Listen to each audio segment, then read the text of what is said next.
tayo, anak, parenthesis. First, we need to distribute the given constant by the given binomial.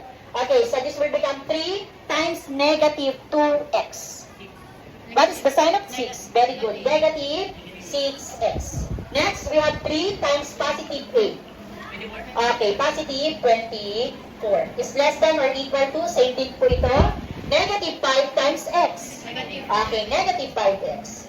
And negative times negative, positive 5 times 7, 35. So, tanggal na po yung ating parenthesis. So, our next step is, we need to, okay, this time transposition method, lipat-lipat tayo.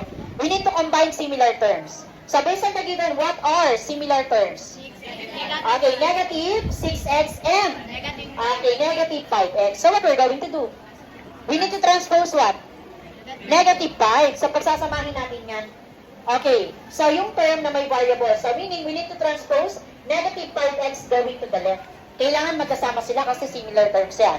Na kung ililipat ko, anak, si negative 5x, what will be the sign of negative 5x? Magiging positive na po. Okay, so magkasama na yung similar terms. Sa right side naman tayo. So, bukod kay negative 6x at kay 5x, ano pa po ang similar terms? 24 and 35.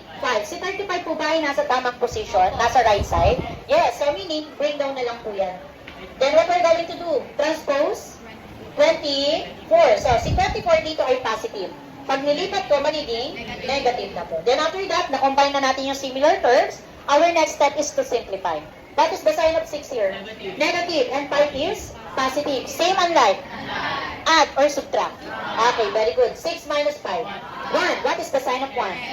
Okay, negative 1x. Or just simply, okay, negative x na lang po siya. Then, less than or equal to 35 minus 24. Okay, 11. Now, do you think this is already the answer na? No. Take note, anak, sa variable, sa final answer, ang variable dapat laging positive. Eh, ano yung variable natin? Negative. Para maging positive, always multiply both side by negative 1.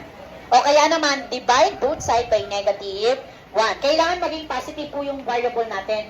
So, meaning, we need to multiply it both side by negative 1. So, negative times negative, magiging positive na po. And then, 11 times negative 1. What is the sign of 11 na? Magiging negative. So, again, rule number 3 or step number 3. Pag nag-multiply or nag-divide tayo sa negative number, anong gagawin natin sa inequality sign? I-reverse. So, yung less than or equal to, magiging greater than or equal to. Ito na po yung magiging solution set natin. So, after getting the solution set, last step, we need to graph using a number line. Okay, so what is the given number? Ano yung nakuha natin? Negative 11. So, siya yung nasa middle. And then, add 3, right? Sa right, add 3 sa left. Oh, take note, anak, negative 11 to. So, ano kaya yung mga numbers sa right side ng negative 11? Negative, very good, negative 10. Negative 9, negative 8. O, yung nasa left side naman ng 11, ng negative 11. Negative 12, negative 13, negative 14. Then after that, identify the dot. Open or close? Okay, close. Meaning, negative 11 is included or not? Included in the solution set. And then the direction of the rays going to the right or left? Ito na po yung final natin.